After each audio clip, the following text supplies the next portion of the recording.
আমার এই বইটি সৃজন প্রকাশনী থেকে প্রকাশিত হয়েছে। এটি আসলে একটি প্রবন্ধের বই। আপনি নাম দেখে বুঝছেন, বইটির নাম হচ্ছে বিতর্কিত বিষয়ে বাতিনি বাতচিত। এখানে আসলে সমসাময়িক যেসব বিষয় নিয়ে সমাজে, রাষ্ট্রে বা পরিবারে খুব বিতর্ক হয়, মানুষ 2 ভাগে 4 ভাগে ভাগ হয়ে যায়, সেই সব বিতর্কিত কিছু বিষয়কে নিয়ে প্রবন্ধ লেখা হয়েছে। এবং বইটি আসলে 1 বছর লেখা না, গত কয়েক বছর ধরে নানান ইস্যুতে লেখা হয়েছে। তো এটিতে আসলে বাংলাদেশের বর্তমান সমসাময়িক অনেকগুলি ইস্যু আসলে নিয়ে আসা হয়েছে।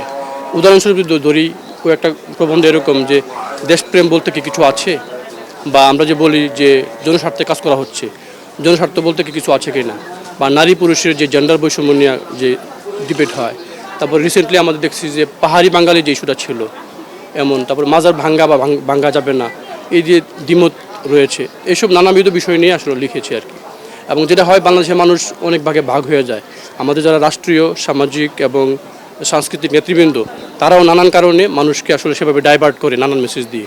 কিন্তু এখানে আমি প্রত্যেকটা বিষয়ে 360 ডিগ্রি অ্যাঙ্গেলে নানান দিক থেকে, দোষ দিক থেকে চিন্তা করে একটা নিউট্রাল বা নির্মোহ নৈর্ব্যক্তিক একটা ভাবনা প্রকাশ করার চেষ্টা করেছি, যাতে করে গণমানুষ প্রত্যেকটি বিষয়ে আসলে সম্যক ধারণা লাভ করে।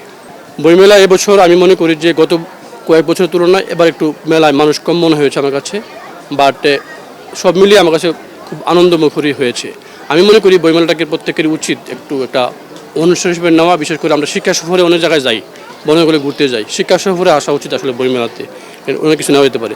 সেকেন্ডলি, বই পড়ার ক্ষেত্রে আসলে কোনো বাছ বিচার থাকা উচিত না। সকল ঘরানার, সকল মতের, সকল পথের, সকল ধরনের বই পড়া উচিত।